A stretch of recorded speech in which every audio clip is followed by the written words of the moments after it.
let me get to my basic theme here. Yeah. I don't think America wants that kind of behavior in a presidential candidate. This is such an opportunity for Republicans just to say, look at what we did. Look at what he's doing. Look at what we had. Look at what he's doing. Instead, the President of the United States, former President of the United States, opened up with January 6th video, which is insane. Must be Dominion in the air.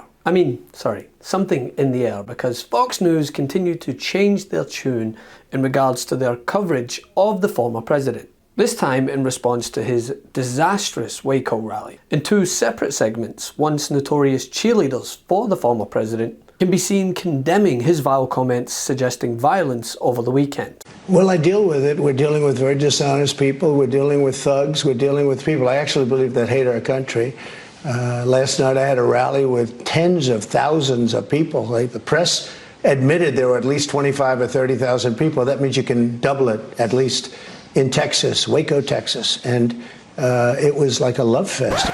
This is such an opportunity for Republicans just to say, look at what we did. Look at what he's doing.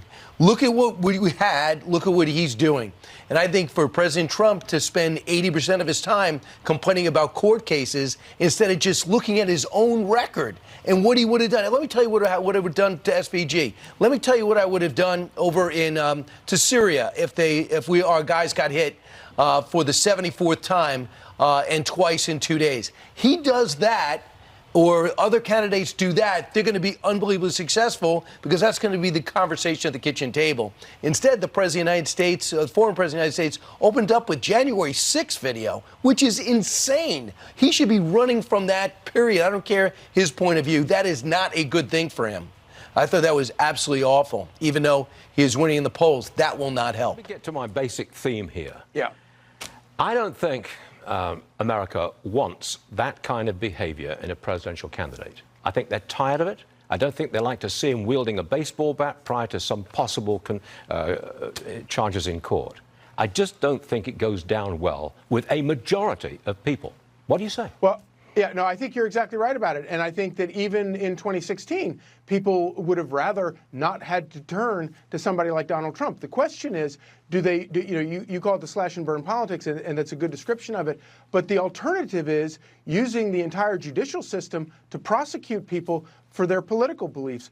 Sure, there are countless segments of Trump and yourself pushing the big lie that essentially fueled an insurrection, then get upset when one of the enablers calls back to said insurrection.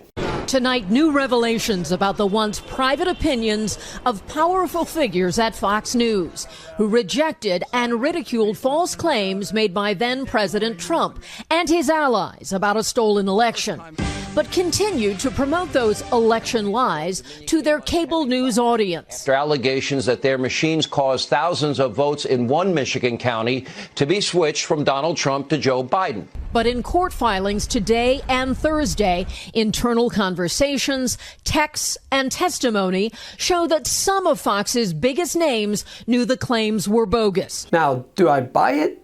No, not at all. Do I take a wee bit of joy in knowing that it likely has Trump launching ketchup at the walls? Well, I can neither confirm nor deny. Mr. Jeffries, in one of his late-night Truth Social missives last night, the former president said there would be a potential for, quote, death and destruction should Alvin Bragg choose to charge him in his investigation. What's your response to that? Well, the twice impeached former president's rhetoric is reckless, reprehensible, and irresponsible. It's dangerous, and if he keeps it up, he's going to get someone killed. We've already seen the consequences of incitement from the former president. He is principally responsible for inciting the violent insurrection that happened on January 6th. But clearly he has not learned his lesson. It's also very unfortunate that the extreme MAGA Republicans in the House of Representatives continue to back President Trump and his reckless and his violent and his hateful and his disgusting rhetoric.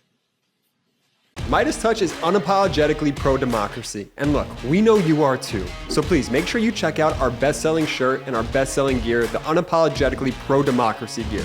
And hey, while you're at it, make sure you check out my favorite shirt and one of our most famous designs. It wasn't rigged, you're just a loser. At store.MeidasTouch.com. That's store.MeidasTouch.com.